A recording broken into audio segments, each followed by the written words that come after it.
मान्याः सुहृदः कालिदासस्य कुमारसम्भवस्य अनुशीलनम् अस्माभिः क्रियमाणमस्ति।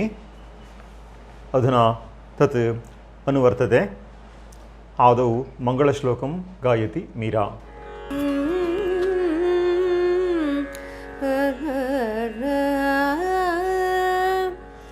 वागर्थाविव सम्पृक्तौ वागर्थप्रतिपत्तये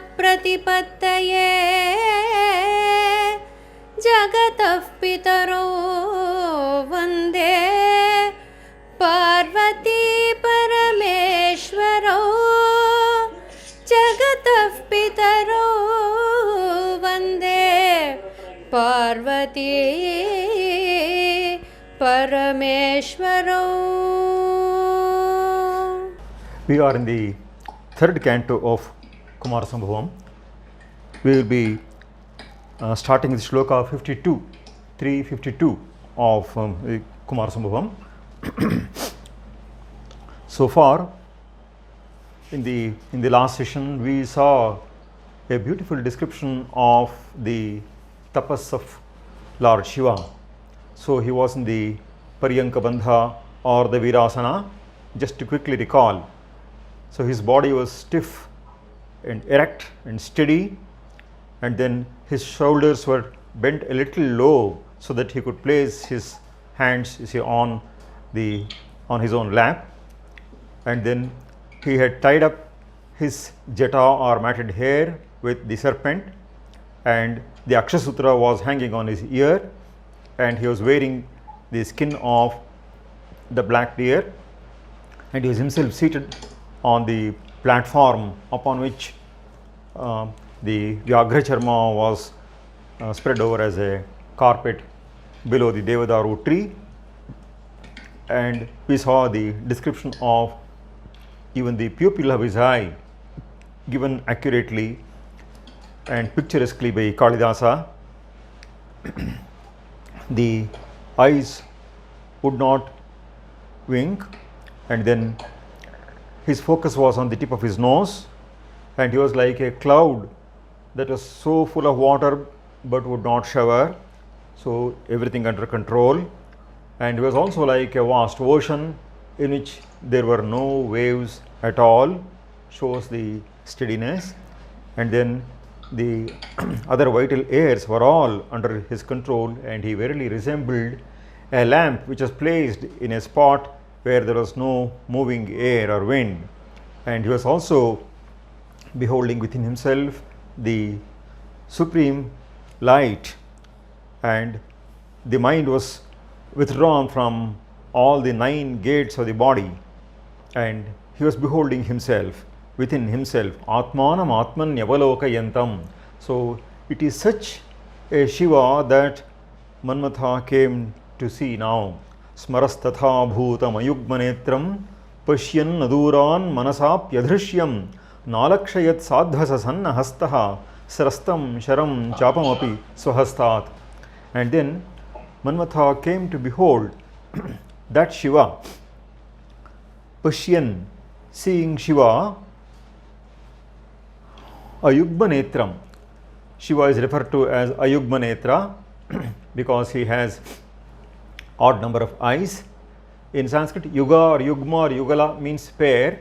So Yugmanetra means having a pair of eyes. Ayugmanetra is one who is not having a pair of eyes, that is not just 2 eyes but 3 eyes, and therefore he is called odd-eyed. So Ayugmanetra. So the idea is that there is already an indication of the third eye of Shiva. As we can anticipate, it is the third eye that is going to reduce Manmatha to ashes. So the fire issuing from that eye will reduce Manmatha to ashes. So anyhow, Manmatha has now come to the close vicinity of the place where Shiva was performing tapas, and he is now seeing Shiva from a close distance. Adurat Pashyan, seeing him from a close distance. So Smaraha Tatha Bhutam, Shiva who was, as has been described so far. Tatha Bhutam refers to the description in all the previous 8 verses of the tapas of Shiva. So seeing that, he realized that Shiva was someone who could not be shaken even mentally. Manasapi adhrishyam. Adhrishyam means one who can be assailed or attacked. So Manasapi, so Drishya is one who can be attacked, Adhrishya is one who cannot be attacked. So unassailable, Adhrishyam, even mentally. So leave alone physically. So even mentally it is impossible to even imagine that Shiva can be attacked and that he could be disturbed. And the same Manmatha who was so full of confidence that Kuryam harasyapi pinakapanehe dhairyachutim, I can disturb the mental poise of even Lord Shiva, the self same Manmatha who had boasted in those words in front of Indra, now when he actually came to behold Lord Shiva from a close distance, so was totally unnerved now, and therefore Nalakshayat sadhvasasannahastah srastam sharam chapamapi swahastat. From his hand, swahastat, slipped the bow as well as the arrow. Sharam chapam api srastam. Srastam means slipped. So from his hand, from Manmatha's hand, slipped his bow and his arrow. So because he was sadhvasa sanna hastaha, his own hand, hasta, was on account of consternation, sadhvasa. So sanna means enervated. So it had lost all its nerve and all its energy. And therefore, in this condition, Manmatha, who was unnerved so much, had his bow and arrow slip from his hand. But even that was not noticed by him. Na alakshayat. So if only he was a bit confident, he could have felt how the bow and the arrow slipped from his hand, or that he was losing hold over them. But so much was he enervated, so much was he unnerved, that he could not even notice that the bow and the arrow that he held in his hand were slipping by themselves. Malinatha says, Bhito muhyati, a person who is terribly afraid, so he errs like this, so he slips like this, and therefore he could not notice the bow and the arrow falling from his own hand.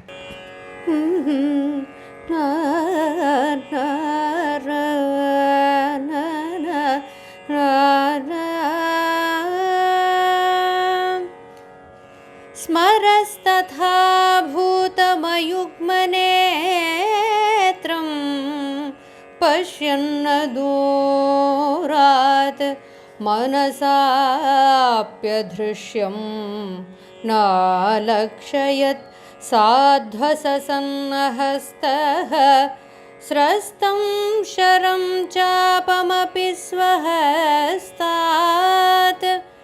स्मरः तथा भूतं मनसाप्यदृश्यम् अयुग्मनेत्रम् अदूरात् पश्यन् साध्वससन्नहस्तः स्वहस्तात् स्रस्तं शरं चापमपि नालक्षयत् स्मरः नालक्षयत्.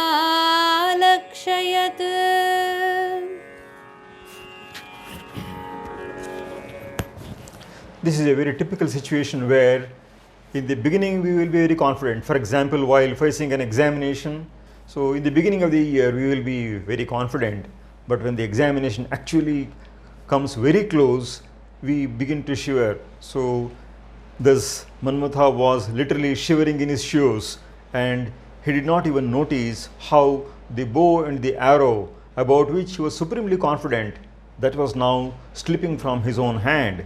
So terribly afraid was he now, and he began now to be confident about the failure of his mission. So he was no more confident about the success of his mission. And then there is a dramatic change now. Nirvana bhuyishthamathasya viryam sandhukshayanti vapurgunena anuprayata vana devatabhyam adrishyata sthavara rajakanya. Just then when Manmatha lost all confidence and all hope in his mission of disturbing the mind of Lord Shiva, there appeared Parvati. Sthavara Raja Kanya refers to Parvati. Adrishyata, she appeared there. So she was seen now. And her arrival there was, as it were, enkindling the spirit of Manmatha, which was all but lost. Nirvana Bhuyishtham means it is almost extinguished. So Bhuyishtham means by and large, mostly. Nirvana means extinguished.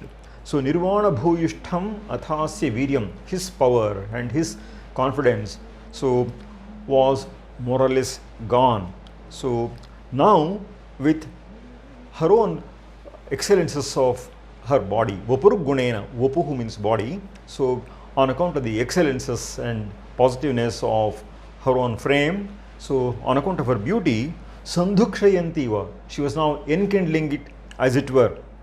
So the word duksh, the root duksh has the sense of deepana, so or jivana, so enlivening it, so rejuvenating it.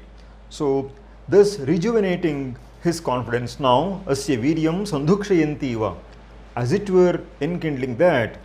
So Parvati appeared there. So Sthavara Raja Kanya Adrishyata, and she was accompanied by two persons. Anuprayata, she was accompanied by, followed by Vanadevata Abhyam, two sylvan deities, two forest deities. So her friends are spoken of as the forest deities. So in the 6th canto we get a reference where it is said that in the Himalayan region the citizens are all Vanadevatas. So such is the situation there. So Yoshitaha Vanadevataha is a description that is given there, and therefore Parvati is now accompanied by two persons, and their names are given as Jaya and Vijaya. So in some commentaries and in some others it is as Vijaya and Malini. So in either case we find that Parvati is accompanied by two persons, and the very arrival of Parvati enkindled confidence in Manmatha, because Parvati was endowed with exquisite beauty, and with that beauty he thought that it was still possible now to have some ray of hope of disturbing the poise of Lord Shiva and bend his mind towards Parvati. And how was Parvati? 4 shlokas are describing the beauty of Parvati there. Ashoka nirbhartsita padmaragam akrishta hemadyuti karnikaram mukta kalapi krita sindhuvaram vasanta pushpa bharanam vahanti. So this verse does not have a verb. So the expression Adrishyata Sthavara Rajakanya, Parvati was seen. So continues this sentence. So it's a kulaka. There are some 4 verses in which Parvati is described. So how was Parvati seen is described here. Now Parvati was not gaudily dressed. She was as a princess, she could have dressed herself in an excellent manner, but that was not to be the case. When we go to a temple, we must go humbly dressed, and even so while serving a tapasvin, one has to be dressed in a very simple, so and though pleasing manner, it should be a very simple one. And so was Parvati, not dressed as a princess, but with her decorations made of the flowers of the spring season. Vasanta Pushpa Bharanam Vahanti, bearing the flowers of the spring season. What are the flowers that she was wearing? Ashoka Nirbhartsita Padmaragam.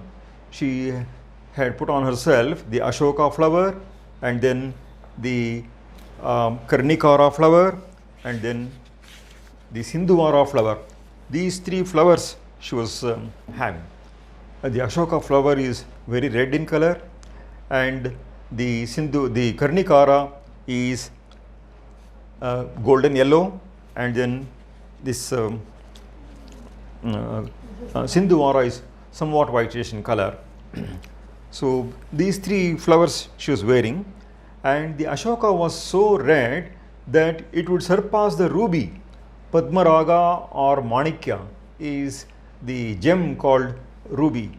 So the beauty of the Ashoka flower was such that it would put down the beauty of the Padmaraga or the Manikya. So Ashoka Nirbhartsita Padmaragam, the Ashoka flower could censure the Padmaraga. So it by far excelled the Manikya. And then that she was wearing, and then so that adorned her forelock, as we will get to know a little later. So her forelocks were adorned with the red Ashoka flowers, and then the yellow Karnikara flowers surpassed even gold. So Akrishta Hemadyuti Karnikaram, the charm of the gold or the glow of the gold was surpassed by this Karnikara. Akrishta, in some readings we have Akrushta, so which means to suppress or to surpass the Karnikara flower. So it said that that Karnikara flower is usually worn on the ears. So she was wearing that. And then Mukta Kalapi Krita Sindhuvaram, and the Sindhuvara flowers, so that easily surpassed a cluster of pearls. Mukta is pearl, Mukta Kalapa is a cluster of Mukta, a cluster of pearls. So Sindhuvara flowers that she wore by far surpassed the cluster of pearls.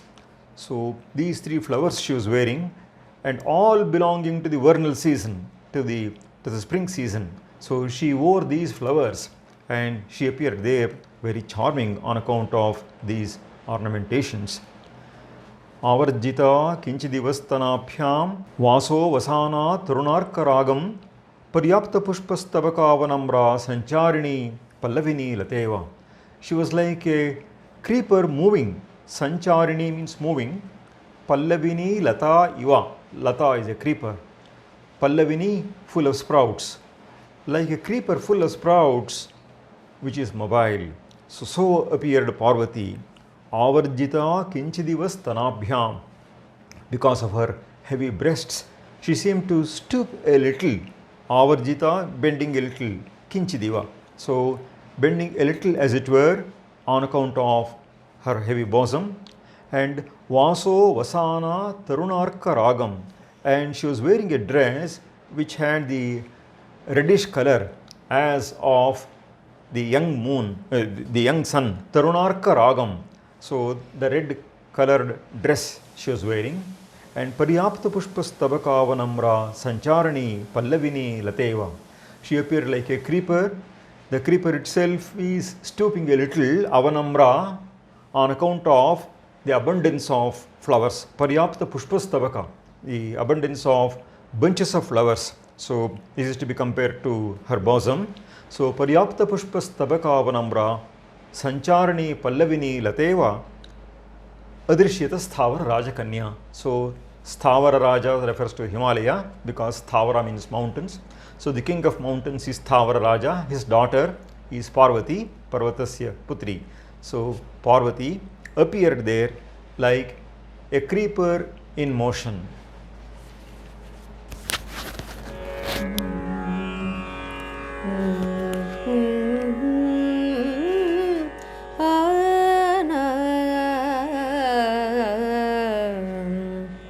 Avarjita kinchidivasthanabhyam vaso vasana tarunarkaragam paryapta pushpastavakavanam ra sancharini pallavini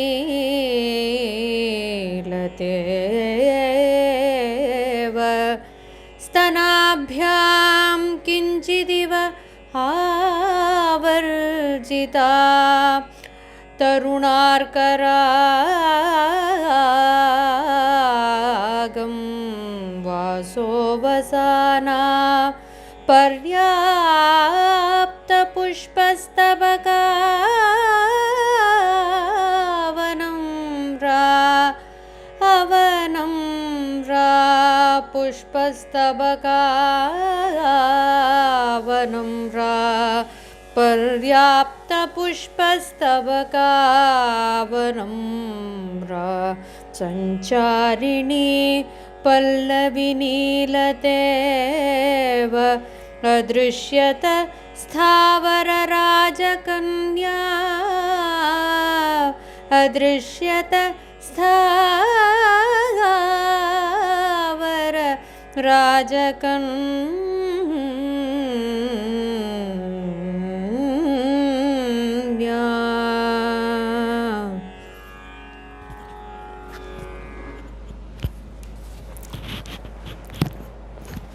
In Sanskrit, the word vasaha can mean two things.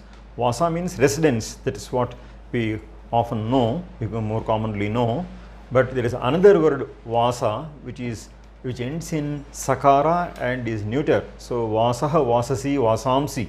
So in the Bhagavad Gita you have the famous line vasamsi jirnani yatha vihaya. There it means dress, and therefore vasaha vasana means she is wearing the dress which is like the young sun. Tarunarka ragam, having the hue of the young sun. So the sun at sunrise. So that she is wearing, and she is appearing there. In the first canto also we got a description of Parvati stepping into her youth, and here also we get a beautiful description. In fact, the description of Shiva's tapas and the description of Parvati here can indeed be drawn in a picture.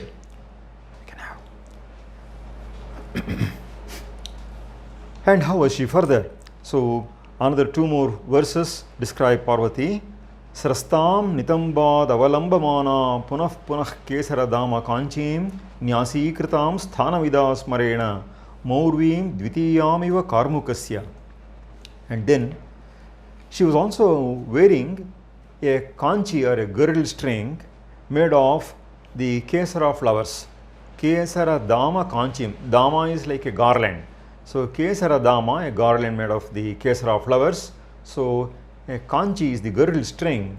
So she is wearing a girdle string made of this kesara flowers. And even as she was walking, it would slightly slip this way and that. Srastam nitambad avalambamana. So it would slip slightly from her hips, and so she would support that. Avalambamana punah punaha, again and again. So as and when it would slip, she would hold it back and put it in the proper place. And Kalidasa gives in his poetic imagination, he imagines this girdle string as the bowstring of Manmatha, the second bowstring of Manmatha. Maurvim dvitiyamiva karmukasya. So karmuka is the bow, karmukasya maurvi is the bowstring of the bow, which is a second one. So Manmatha already has his bow and his arrow, but he has, as it were, in reserve a second bow and bowstring, and this is that bowstring. So Dvitiyam Maurvim Karmukasya. So this Manmatha has kept in a place Smarena Nyasi Kritam. So Sthanavida, who knows where to keep what, and therefore this served as the second Maurvi or bowstring of Manmatha. In other words, this was going to be very effective in distracting the mind of Shiva, as it were. And therefore Parvati is approaching Lord Shiva. Sugandhi Nishwasa Vivriddha Trishnam Bimbadharasanna Charam Dvirepham Pratikshanam Sambramalola Drishtihi Lilara Vindena Nivarayanti. And then her face, her mouth had a very sweet smell. Sugandhi means having a sweet smell. So her very breath, Nishwasa is breath. The exhalations were very sweet smelling. Sugandhi Nishwasa. And her lip resembled the bimba fruit, bimbadhara. And then her eyes were very tremulous. So Sambhrama Lola Drishti. And she was holding in her hand a sporting lotus. So Lilara Vinda, the lotus stalk she had in her hand. So the lotus flower therein. So, and because of the picture shown is of the bimba fruit there. So it is very red in color. It is very often compared to the lips. So bimbadharasanna charam dvirepam. Now she was carrying the lotus in hand, and with that lotus stalk and flower, she was trying to avoid the bees that were hovering around her. Dvirepha in Sanskrit means the bee. That is actually a derivation from another word, namely Brahmara. In Sanskrit, the word Brahmara, so it stands for the bee, and it has two refas or two rakaras. The sound ra is not usually called rakara; it is regularly called refa, and therefore dvirepha is the word which has two refas, two r sounds. In Brahmara, you have two r sounds, and therefore the bee itself came to be called the one which has two r's in its name.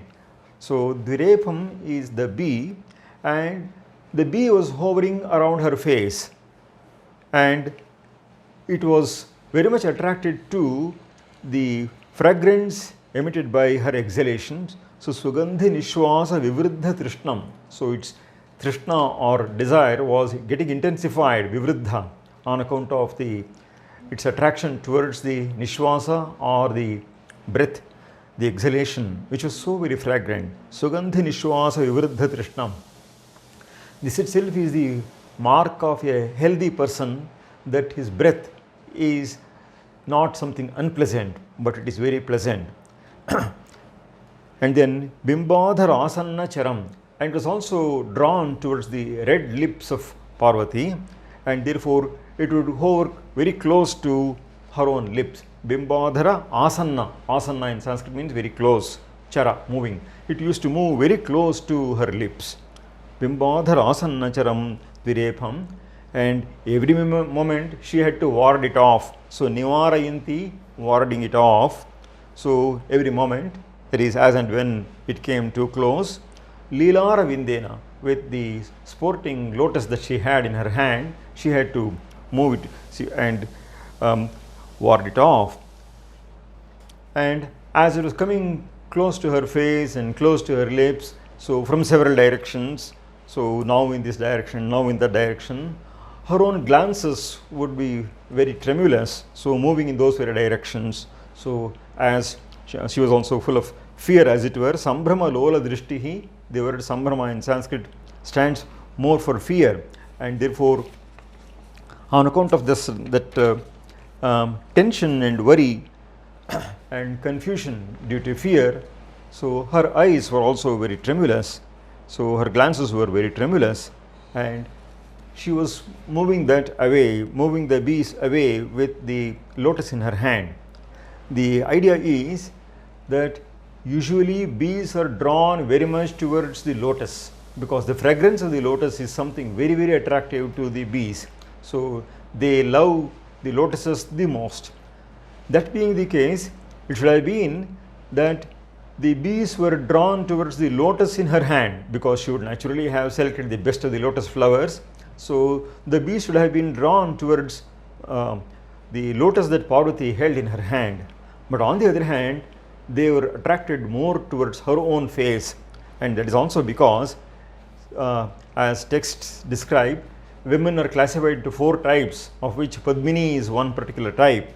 And Padmini is a type of a lady whose face emits the fragrance of a lotus. So there is a description given in works on Kama Shastra, so regarding the description of a Padmini. So Bhavati Kamala Netra, she has lotus eyes, like eyes, Nasika Kshudra Randhra, so very thin or very small nostrils, Avirala Kucha Yugma, Dirgha Keshi Krishangi, so she has long hair and she is very thin. Mrudu Vachana Sushila, so she is generally given to very soft speech, and then she is a very good character. Geeta Vadhyanurakta, so she loves music and both singing and instrumental music. Sakalatana Suvesha Padmini Padmagandha, so Padmini is Padmagandha, so she has the fragrance of, she emits the fragrance of a lotus, and therefore so was Parvati here. So in these verses, Kalidasa has described the exquisite beauty of Parvati. So even in Shakuntala we have the situation where the bee closely follows the face of Shakuntala, and it is then that she has to cry about somebody to save me and so on, and that is when Dushyanta appears there. And therefore this is a imagery which is very well made use of by Kalidasa.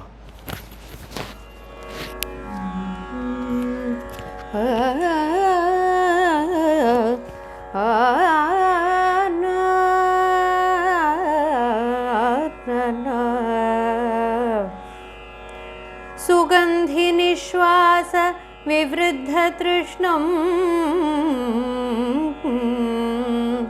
बिम्बाधरासन्नचरं द्विरेफं प्रतिक्षणं सम्भ्रमलोलदृष्टिः लीलारविन्देन निवारयन्ति सुगन्धि निश्वास विवृद्ध तृष्णं बिम्बाधरासन्नचरं द्विरेफं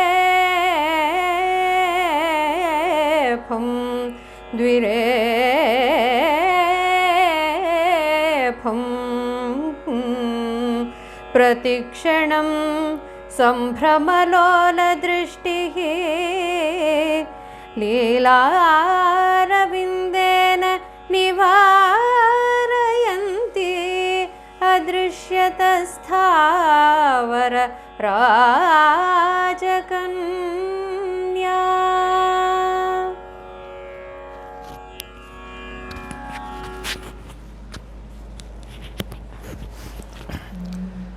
You can see how Kalidasa excels in describing whether an ascetic or a beautiful woman. He is equally at home in these descriptions. When Manmatha saw her, Tam Vikshya, she was absolutely flawless in her limbs. Sarva Avayava Anavadyam. In Sanskrit, the word Avadya refers to some dosha or some shortcoming. So Anavadya means flawless, so faultless. Sarva Avayava Anavadyam. Tam Vikshya Sarva Avayava Anavadyam. She was utterly flawless in on her limbs, and so exquisitely charming was she that she would put to shame the greatest model that one could think of among women as the most beautiful woman, and that is none else than Manmatha's own wife Rati. She can be the most charming person, but Parvati's beauty put to shame even the beauty of Rati, the very wife of Manmatha. So Raterapi Hri Padam Atadhanam. So Atadhanam. Ratehe api, even to Rati, Hri Padam Atadhanam means putting to shame. She would by far surpass the beauty and charm of Rati herself, and because of that great allure that Parvati possessed, Manmatha now came to have some confidence again. So Jitendriye Shulini Pushpachapaha Swakarya Siddhim Punarashashamse. So even against Shiva, who is Jitendriya, means one who has a complete control over all his organs, sense organs, Jitendriye. So Shulini, so against that Shiva. Shulin stands for Shiva. So Pushpachapaha, that is Manmatha, Swakarya Siddhim Punarashashamse. So earlier he had set out with the confidence, he had boasted before Indra that he could definitely disturb the mind of Lord Shiva. But when he actually came to see Shiva at close range, so he lost all his confidence. But now once again enkindled was his hope. So Punaha Ashashamse, once again he began to get the hope of the accomplishment of his task. Swakarya Siddhim Punaha Ashashamse.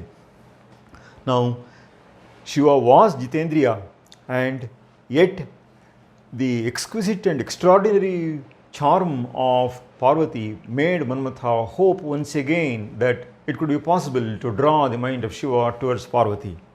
And Kalidasa very suggestively brings out the contrast between Shiva and Manmatha by referring to them not by any other word, but by a reference to their weapons. Shiva has been called Shulin. Shulin is a person who wields the weapon called Shula, or the Trishula as it is more famously known as, the trident. So that is a person who has a very fierce weapon. So that is Shulin or Shiva. Whereas Manmatha is Pushpa Chapa, the flowery arrow. So the Chapa is the bow, the person with the bow as the flower as the bow, and therefore the contrast between the two is very well brought out. And yet, even though he was Shulin and even though he was Jitendriya, Manmatha came to harbor some hope of causing some perturbance to the mind of Shiva. Jitendriye Shulini Pushpachapaha Swakarya Siddhim Punarashashamse.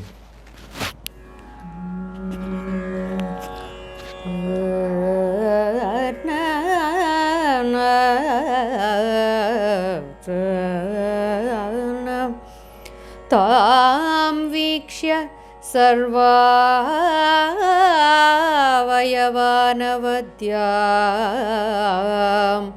रतेरपि ह्रीपदमादधानां सर्वावयव अनवद्यां रतेरपि ह्रीपदमादधानां तां वीक्ष्य जितेन्द्रिये शूलिनि पुष्पचापः स्वकार्यसिद्धिं पुनराशशंसे तां वीक्ष्य पुष्पचापः जितेन्द्रिये शूलिनि स्वकार्यसिद्धिं पुनराशशंसे.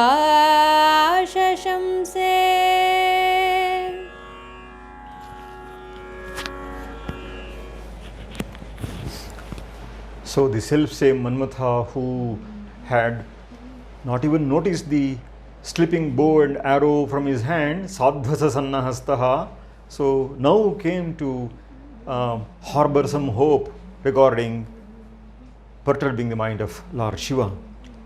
And then what happened? Bhavishyatah patyurumacha shambho samasasada pratihara bhumim yogat sachantah paramatma samjnam drishtva paranjyotirupara rama. This shloka describes two actions taking place simultaneously, more or less. So, Uma samasasada, Parvati approached. Samasasada means approached. So, the Pratihara Bhumim, the region of the gate, the entrance, Pratihara Bhumim Samasasada, of the place where Shiva was performing tapas, Shambhoho. And Kalidasa refers to Shambhu as the future husband of Parvati, Bhavishyatah Patyuhu. So Shiva was going to be her husband in future, and Parvati is now approaching that place.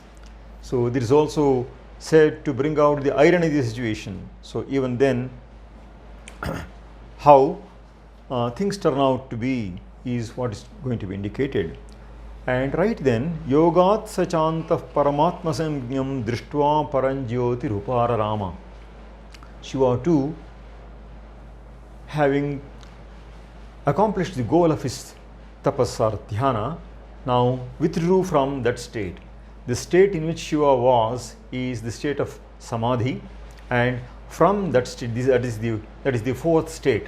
We all have three states called Jagrat, Swapna and Sushupti, the wakeful, the dream and the deep sleep states we are all acquainted with, but it's only the yogis that have a knowledge of the fourth state.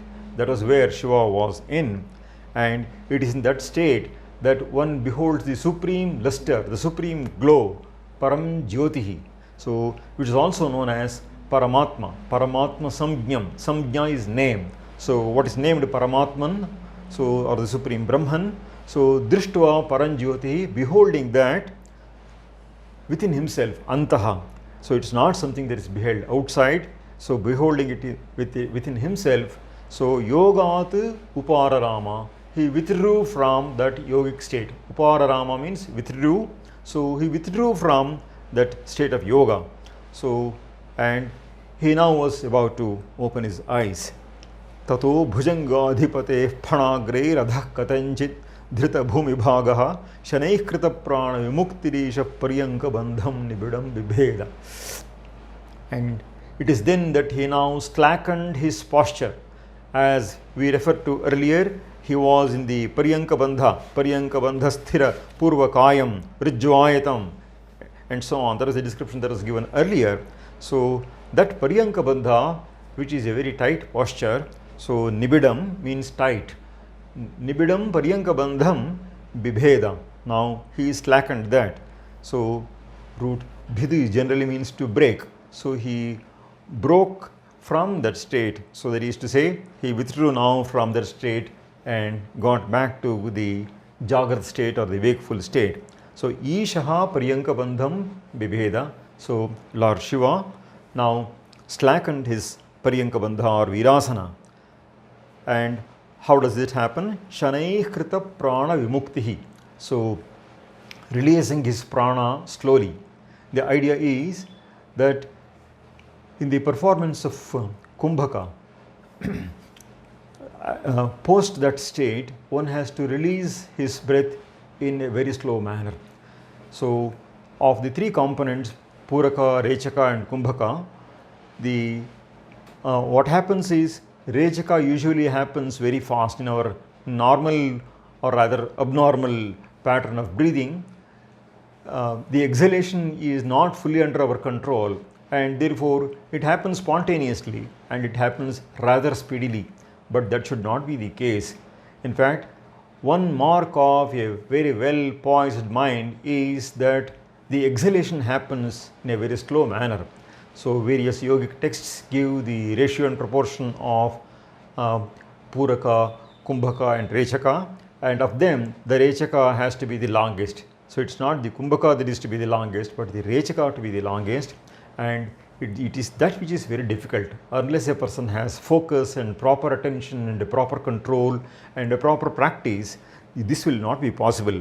And therefore, and if a person does exhalation in a fast manner, so the yoga texts say that it's going to create problems.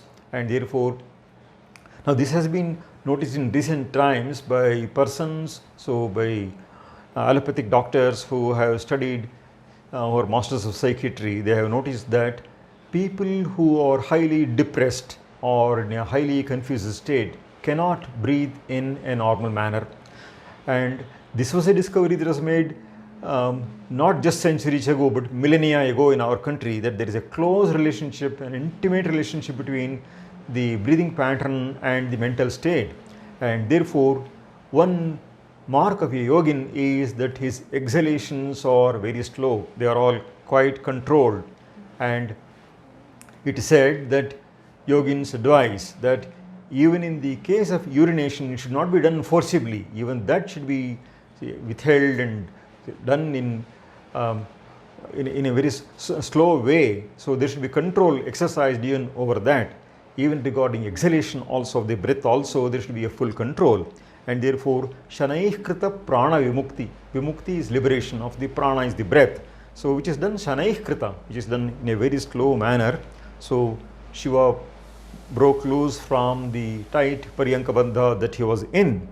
And there is a difference in the weight of a person prior to Kumbhaka and post Kumbhaka, as the yogic texts also bear this out.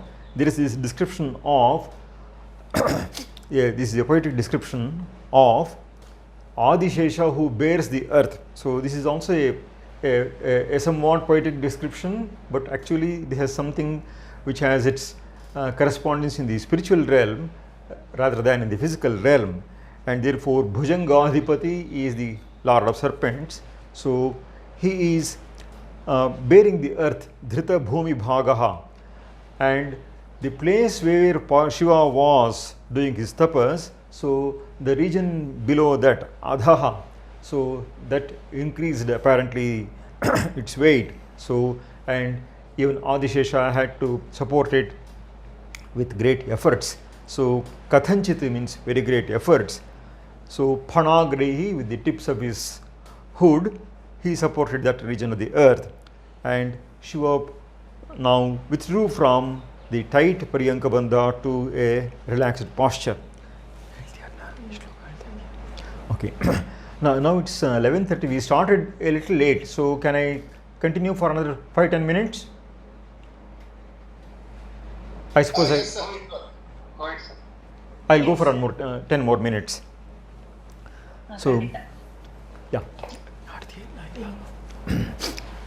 And then, with the arrival of Parvati there, Nandin, who was as it were the gatekeeper, he announced to Lord Shiva the arrival of Parvati there. Tasmai Shashamsa Pranipatya Nandi, bowing down to Lord Shiva, Pranipatya. Tasmai Nandi Shashamsa. So Nandi told him, what did he tell him? Shushrushaya Shailasutam Upetam, that Shailasuta or Parvati has arrived there, so Upetam, so for the purpose of making her, rendering her service, Shushrushaya, for the purpose of her service. And Shiva gave his assent, so he agreed to that, and then Nandin ushered her to the presence of Lord Shiva. Praveshayamasa means ushered. So he allowed her to go to Bhartuhu, to the presence of his boss, namely Lord Shiva.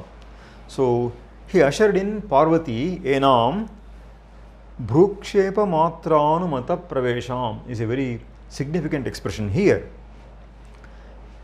Her Pravesha or entry was Anumata, was agreed upon, was given assent to by Shiva, not with so many words, but with a mere movement of the eyebrow. Bhrukshepa Matra. Bhru is the eyebrow, Kshepa is the movement, and Bhrukshepa Matra is the mere movement of the eyebrow. One is left wondering why Shiva could not use a few words and say, okay, she may be allowed and all that. Why with a mere movement of the eyebrow? Bhrukshepa Matranumata Pravesham. Of course, in a sense, it is economy of effort. But this economy of effort is one necessitated by yoga, by the yogic state of Lord Shiva.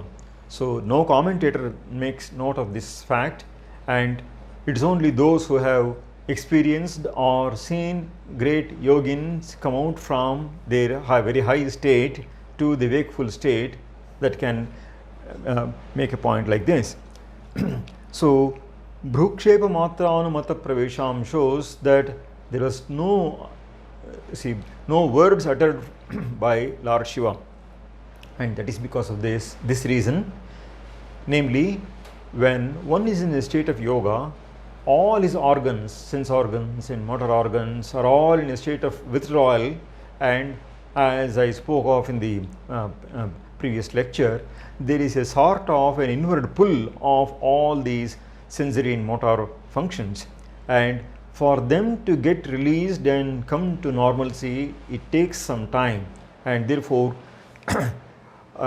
one will be utterly disinclined. This we can feel even as soon as we get up from sleep also. All our actions, all our limbs are not quite active. It takes a few seconds for us to get active once again, and for some people it may take a little more time, and that is also once again because in the state of sleep also our limbs are all totally at rest, and even though there is muscular relaxation during sleep, still the muscular activity and function will not be at its optimum level, and that way Lord Shiva, instead of indicating with so many words that Parvati may be allowed to get in, so he merely indicates by a signal of the movement of his eyebrows.